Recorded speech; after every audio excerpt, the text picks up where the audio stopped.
8 de la mañana con 38 minutos. Listos estamos para la agenda económica con Sebastián Aguirre. Bien pasados, corre nomás, Seba. ¿Cómo está, Fernando? Hola, Buen Carola. día. ¿Qué tal? Estamos comenzando esta edición y con hartas noticias en el ámbito de las pensiones y del sistema de pensiones en Chile. Tenemos varios frentes que vamos a ir conversando en estos primeros minutos. Partamos con lo más noticioso que tiene que ver con la rentabilidad que han tenido los fondos de pensiones durante el mes de septiembre, porque ya tenemos los resultados consolidados que nos entrega CIEDES, el Centro de Estudios vinculados a la Cámara Chilena de la Construcción. Y fíjense que hay buenas noticias, sobre todo para los que están en los fondos de pensiones más conservadores, es decir, el Fondo D y el Fondo E, que fueron los que lideraron durante este mes, en septiembre, la rentabilidad. En el caso del Fondo E, el rendimiento estuvo muy bueno. Ganó un 5,51% de acuerdo a la rentabilidad real de fondos de pensiones publicadas al 30 de septiembre. El Fondo D, que es el segundo más conservador, de menor riesgo, donde la gente que está próxima a jubilar debería tener sus fondos, está en un 4,47%. Y los dos fondos están liderando la rentabilidad acumulada en lo que va de este año 2024, con un 9,21% de ganancia para el Fondo E y un 7,83% de ganancia para el Fondo D. Y en los últimos 12 meses ambos registran ganancias superiores al 15%. Por supuesto que esto varía, es un promedio, varía de acuerdo a cada una de las AFP. ¿Y qué pasó en el mes de septiembre con el resto de los fondos? Bueno, el más riesgoso, el Fondo A, tuvo, a pesar de algunos vaivenes, una ganancia de 0,98% en promedio, el Fondo B 1,54% y el C 2,7%. Raya para la suma en todo caso. Ha sido hasta ahora un buen mes el de septiembre, y el 2024 se acumula también rentabilidad positiva para todos los fondos, lo que es una muy buena noticia. De todas maneras, sigue siendo insuficiente en el caso del Fondo A y B para recuperar lo que se había perdido también en el acumulado, por ejemplo, de los últimos 3 años. Si uno ve la foto más larga, todavía están en terreno negativo esos dos fondos, el resto está subiendo.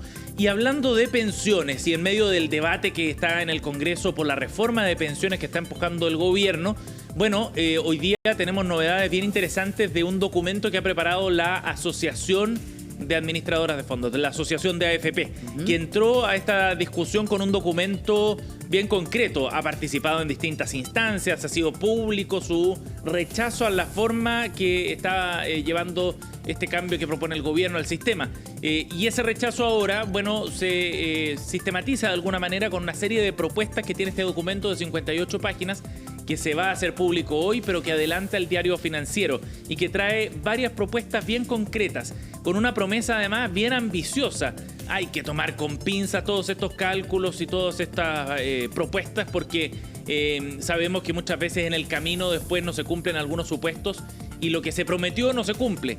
Es cosa de ir al origen del sistema de AFP, cuando se prometía una tasa de reemplazo del 70% para todos los chilenos. Bueno, aquello ha estado muy lejos. Pero yendo a la propuesta en particular, la Asociación de AFP estima que si se aplicaran todos estos cambios se podría llegar a duplicar el monto promedio de pensiones que hoy día reciben los hombres, por ejemplo. Y en el caso de las mujeres podría subir hasta un 127%, o sea, más que duplicar el monto promedio. Aquí estamos hablando de una fotografía, el monto promedio de pensiones en nuestro sistema.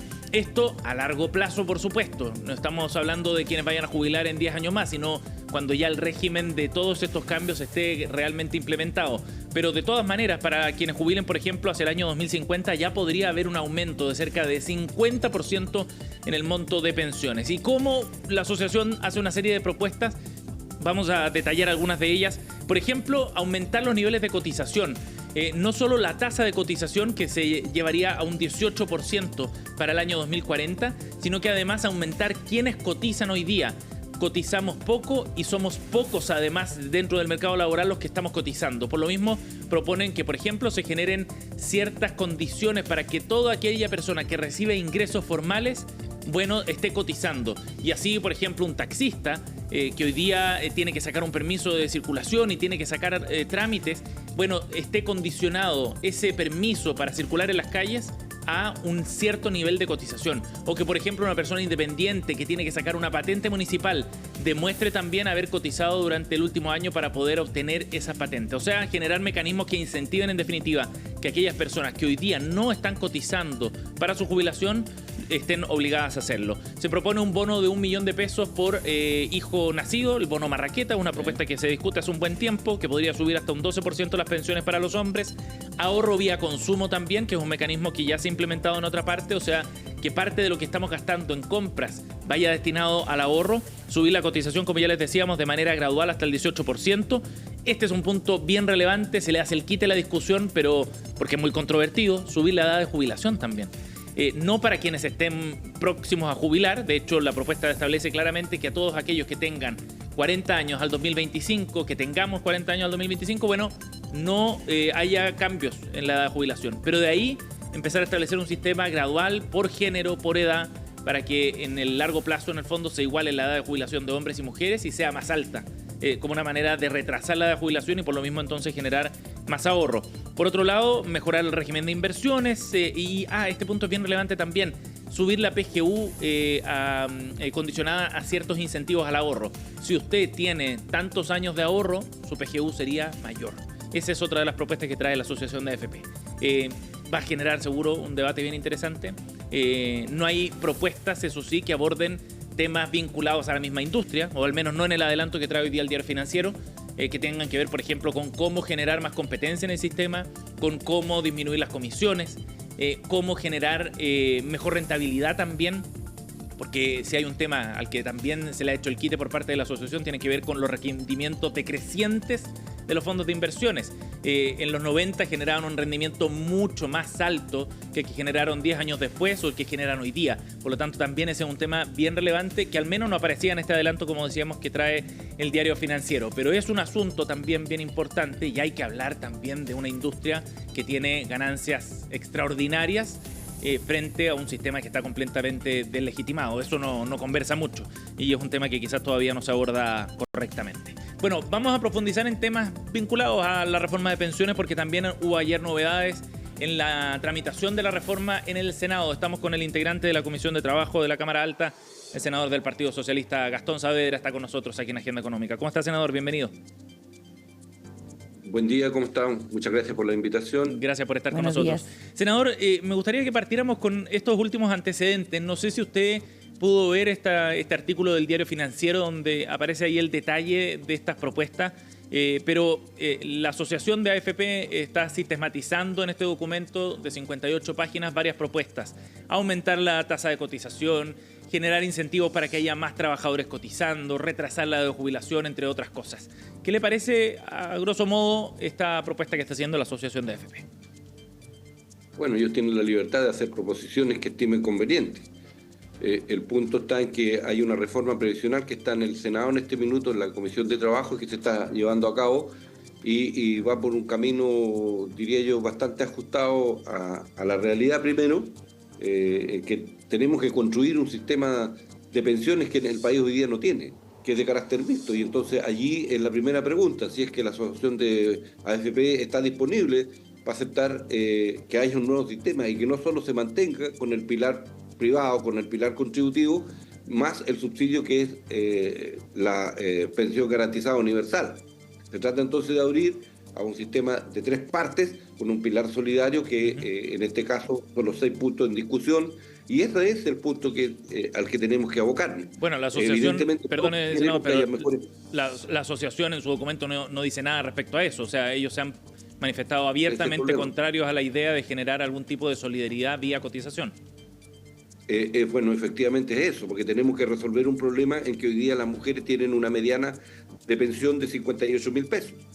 ¿Se da cuenta? Entonces, ese problema lo tenemos que resolver ahora, no en el 2050, porque imagínense, 25 años más de espera para aquellas mujeres que tienen una pensión de 58.000 pesos y los hombres, ¿cuánto? 158. Si no estuviera el pilar solidario que se inventó en el gobierno de la presidenta Bachelet y que hoy día se llama PGU, esto no va. Y quiero advertirle o avisarle, por si no se han dado cuenta, los dueños de la AFP, a través de esta asociación, que como la ley de cumplimiento tributario, que va a significar más aumentos respecto a los ingresos estructurales del presupuesto, va a permitir que se suba ahora la pensión garantizada universal. Senador, respecto a las propuestas, hay algunos puntos en todo caso que pueden ser complementarios a la reforma que está en el Congreso. O sea, por ejemplo, establecer ciertos incentivos para que más personas puedan cotizar y sobre todo los independientes, o, por ejemplo, aumentar la edad de jubilación. Son temas que conversan bien con el proyecto que está en el Congreso, ¿no? Mire, en la semana anterior nosotros aprobamos un sistema, una fórmula que permita a aquellos trabajadores independientes, que son los que menos cotizan en el país, los taxistas, por ejemplo, los pescadores artesanales, los músicos, en fin, ustedes mismos, los periodistas que trabajan por vía boletas de honorario, que algunos han empezado ya a cotizar. Entonces, una fórmula que permita ir ampliando la cantidad de chilenos y chilenas que puedan ir cotizando para su provisión futura. Entonces, hemos ido avanzando en este punto también. Ahora, este es un proceso de largo alcance en donde vamos a tener que hacer una serie de correcciones que tiene que ver además con cuánto se paga en Chile. ¿Ya? Porque también me imagino que se habrán dado cuenta en la AFP que hay 5 millones de chilenos que tienen un promedio del ingreso mínimo, es decir, 500.000 pesos. Sí. Entonces, con 500.000 pesos usted va a tener una acumulación muy baja en 30 años. Claro, porque el ahorro está relacionado directamente al ingreso que se recibe, digamos. Exactamente, porque si usted hoy día gana 500, pone 50 mensual. En un año son 600. En 30 años son 18 millones de pesos, más todos los reajustes de intereses, bueno, llega como a 30 y algo. ¿Ya? Y con eso entonces usted va a tener siempre una mala pensión. Entonces usted puede hacer, incluso hasta estirando el tiempo de jubilarse para las personas, va a tener malas pensiones. ¿Se da cuenta? Entonces el tema es más profundo que ese, es no solamente la reforma de pensiones, sino que tenemos que conversar cuánto es lo justo para pagarle a millones de chilenos por las labores que hacen. Ahora, respecto a ese aumento de pensión, sobre todo de los que están jubilados hoy día, en la reforma plantea generarlo por la vía de solidaridad de una parte de la cotización. Por esta parte, la Asociación de AFP, hay un mix de propuestas, pero uno de los temas dice que podría ser ahorro vía consumo. Esa es una idea que ya han surgido o sugerido anteriormente otros economistas. Recuerdo que Ignacio Briones lo planteó en su momento también, la posibilidad de que la solidaridad para los de hoy se haga por la vía del consumo. De esa forma no se dañan las pensiones futuras, digamos. ¿Qué le parece esa propuesta en particular? Mira, bueno, tendría que explicársela bien al país qué significa ahorro para el consumo. O sea, usted va a aumentar la capacidad de consumo, me imagino, de los chilenos, o de endeudamiento, y vía eso usted podría entonces hacer un aporte a las pensiones. Yo imagino eso. Ahora, creo que hay que buscar un camino más seguro para los chilenos, si es que partimos con el mismo diagnóstico, que tenemos 5 millones de chilenos que tienen un ingreso de 500.000 pesos. ¿Cuánto más van a aportar aquellos? ¿Cuánto más pueden aportar? ¿Habrán mirado el nivel de endeudamiento de los chilenos y chilenas en este minuto, que tengan entonces una capacidad que permita hacer ese aporte para mejorar las pensiones de los chilenos? Entonces, es bien complejo el tema. Y por eso es que el camino que hemos ido construyendo es de crear un fondo que permita, ¿cierto?, ir hoy día por ese aporte que propone el proyecto del gobierno del presidente Boric, de entregarle un 0,1 UF por cada año que usted ahorró en el sistema. Ajá. Y eso significa que máximo 3 UF en el año, o sea, directamente le ingresarían unos 120.000 pesos, si es que esto se legisla de aquí al próximo año, a cada uno de estos chilenos que tienen este tipo de problemas, que son de paso son 2.700.000, ¿sí? Senador Fernando Paulsen acá, le quiero hacer una pregunta sobre, sobre la viabilidad de la reforma. ¿Cuánto tiempo los chilenos están escuchando sobre la reforma previsional? Es una cosa que parece dada de que se conversa, pero que no ocurre. Y desde ese punto de vista, ¿usted ve hoy día mejores condiciones para poder cumplir, independientemente de la realidad que usted ha descrito sobre lo malos que son las pensiones para muchas personas? Pero llevamos casi 20 años en esto.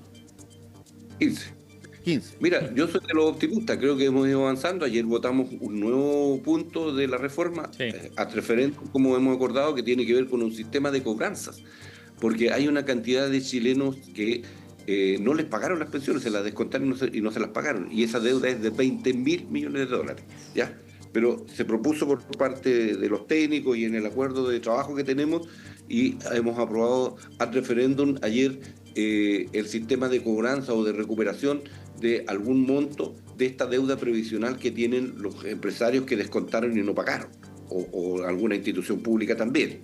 Entonces, soy de los optimistas, creo que de aquí a final de año vamos a tener el proyecto votado en el Senado y de ahí caminando hacia el tercer trámite, que es en la Cámara de Diputados. Por tanto, durante el año 2025 debiera estar saliendo la reforma previsional. Uh-huh. Senador, bueno, respecto a esas discusiones en el Congreso, ayer también se produjo algo bien importante, porque un grupo de diputados le quitó las firmas de respaldo al proyecto de retiro de AFP. Y esa es una movida bien estratégica, porque ¿qué es lo que busca? Que este proyecto pueda ser discutido y votado nuevamente en el Congreso en el contexto de las próximas elecciones parlamentarias del próximo año. O sea, se entiende aquí que hay una movida bien calculada, digamos, para que el proyecto quede en discusión, un proyecto súper popular que los parlamentarios están impulsando hace un buen rato, pero en un contexto político donde están los votos en juego y con incentivos probablemente por parte de los parlamentarios para que se apruebe un nuevo retiro el próximo año. ¿Qué le parece a usted esa movida de los diputados, sobre todo cuando se está discutiendo de nuevo esta reforma de pensiones y ha costado tanto sacarla adelante? Mira, hay que advertir, yo prefiero calificar. Esto ha pasado todo en la Cámara de Diputados, no en el Senado. Sí. Ya, para dejar las cosas en su lugar. Yo creo que lo hicieron, si es que lo hicieron pensando en su reelección, me parece absolutamente reprochable. Uh-huh. Porque va a haber una presión extra para aquellos que van a ir a la reelección. Sí, claro. Pero también hay que advertir que el país la pasó muy mal cuando aprobamos lo que fueron los retiros anteriores. Tuvimos dificultades con todo lo que es el poder adquisitivo de los mismos chilenos, porque el poder adquisitivo se rebajó una vez que pasó la bonanza de tener los retiros en las manos.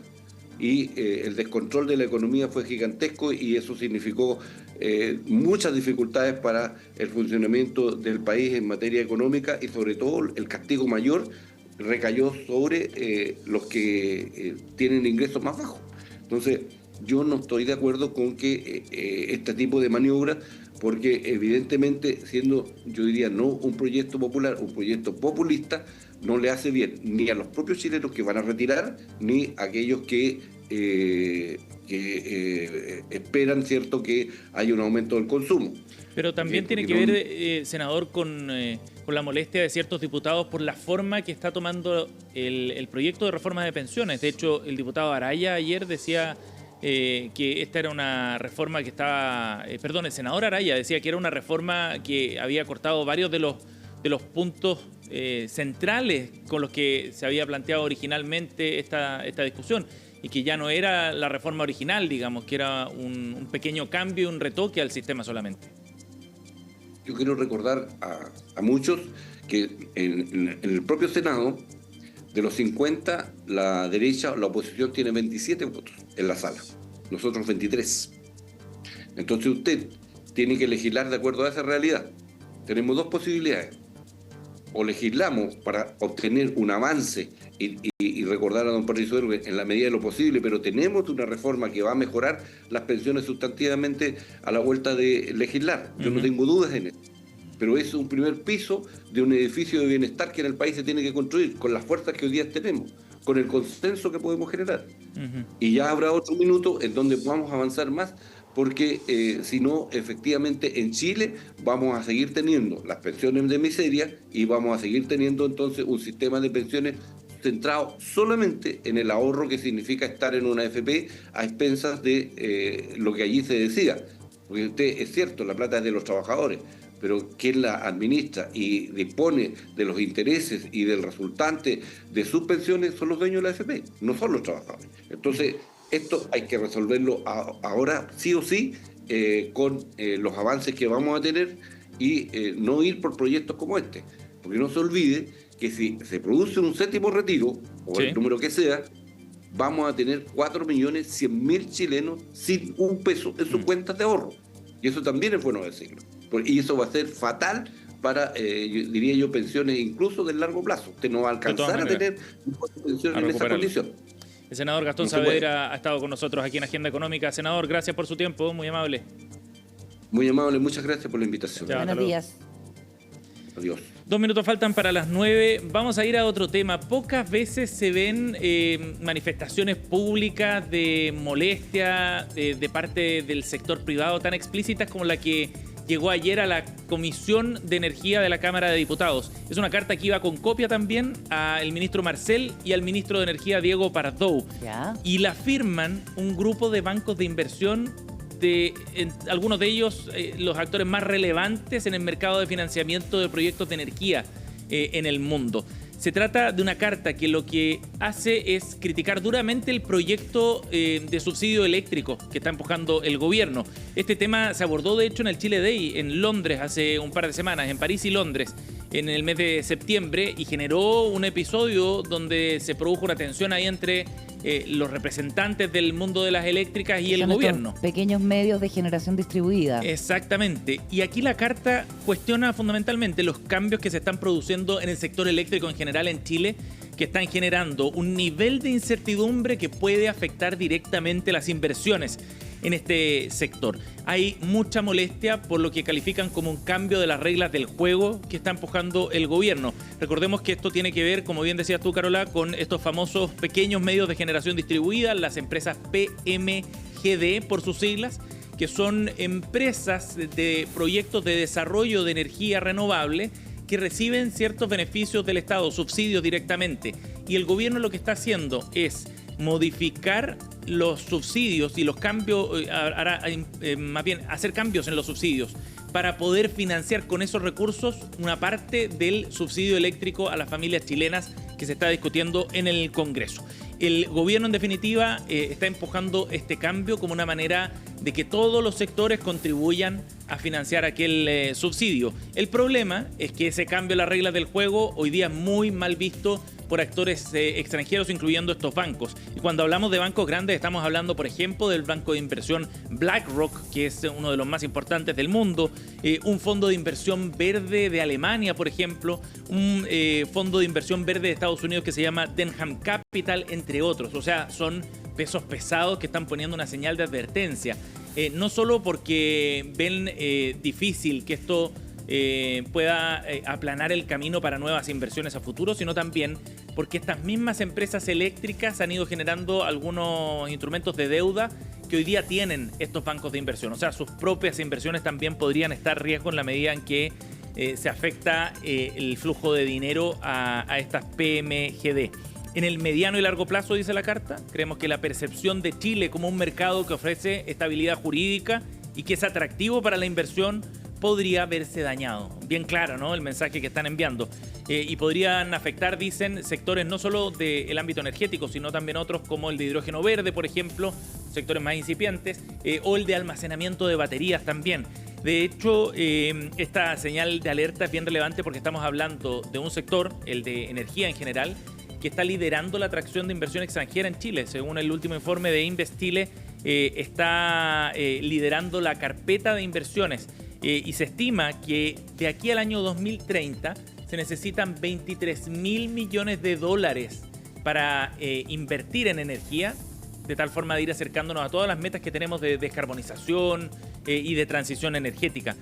Por lo tanto, en la medida en que los que ponen la plata, digamos, estos bancos de inversión u otros, no vean que el escenario de reglas está claro en Chile, eso va a ir afectando el desarrollo de proyectos. Ayer hablaba con un ejecutivo del sector de energía y decía que efectivamente se está atracando la pelota, que hoy día hay muchos proyectos en cartera que están diseñados, que tienen ya ciertos permisos, que están buscando financiamiento y los bancos le están diciendo que hay que tomarse un tiempo, que hay que esperar a que se aclare bien el panorama regulatorio antes de poder poner dinero en ese sector. Y esto evidentemente atenta no solo contra esos objetivos de descarbonización y las metas que tiene Chile, sino también contra la idea de reactivar la economía de la mano de más inversión. El ministro Mario Marcel dijo ayer que no es novedad a estas alturas que se haya generado un lobby bien intenso por parte de este sector e insistió en que lo que se está buscando es que todos, incluyendo el Estado, concurran a este esfuerzo por ayudar a los hogares de menores recursos. Dijo además que hay otras maneras para compensar a largo plazo estos cambios que se puedan producir en los contratos y pareciera que la posición del gobierno sigue invariable en ese sentido. De todas maneras vale la pena seguir monitoreando este tema porque pueden haber novedades bien importantes y esta es una señal bien clara que están dando además los bancos de inversión sobre lo que ocurre con este debate acá en Chile. 9:03, para ir cerrando ya este bloque de agenda económica, hay resultados bien interesantes que entregó Enami ayer sobre el desarrollo de sus proyectos mineros, en particular el de Salares Alto Andinos. Enami ha ido siguiendo una serie de paso a paso para poder buscar un socio que les permita desarrollar el proyecto de litio que le ha encomendado al gobierno. Ha habido avances en el trabajo comunitario, por ejemplo, las relaciones con la comunidad, en procesos de exploración también. Y el último antecedente es bien relevante porque los últimos datos de sondeos ahí en la zona han determinado que el Salares Alto Andino es el tercer proyecto más grande de litio en Chile por la concentración de salmueras que hay en esa zona. De acuerdo a un comunicado que entregaron ayer, las concentraciones de litio en particular en el Salar La Isla confirman el potencial, dice, de este proyecto Salares Alto Andinos. Con estos resultados seguimos avanzando en lo que se configura como el tercer proyecto más grande de litio en Chile en términos de recursos, dicen, y por otro lado la potencialidad de reservas para desarrollar un negocio. Esto detrás de el Salar de Atacama, la joya de la corona del sistema de litios en Chile y de salares, perdón, en Chile, y Maricunga, que es el otro proyecto que está empujando en este caso Codelco. De todas maneras, Iván Mliners, el vicepresidente ejecutivo, decía que esta era una muy buena noticia para la estatal y ratifican que Enami ha hecho bien el trabajo para avanzar con más fuerza en concretar este proyecto, decía Mliners. Un último datito antes de cerrar. Ayer se dieron vistos buenos a dos procesos de fusión que están en curso acá en Chile. ¿Ya? Uno tiene que ver con el sector de telecomunicaciones.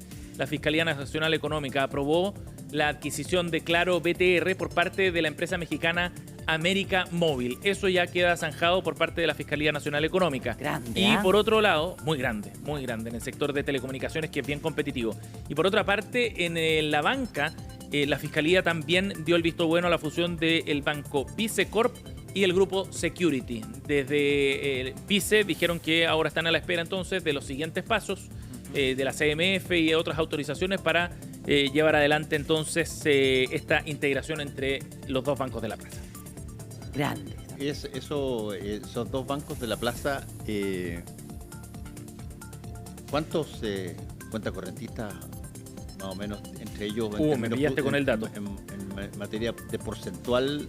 No lo tengo a mano, pero no son de los bancos más grandes. No son de los bancos más grandes. No. Los más grandes son Santander, Banco de El Chile, pero son exclusivos, BCI. sí, son Claro, bastante estos son casi como Más de nicho. más de nicho. Más de exactamente. Sí, aspiran, o sea, apuntan a patrimonios más grandes y a un segmento, digamos, yo diría más pequeño. Definitivamente no están entre los top 5, digamos, de mayor cantidad de cuentas.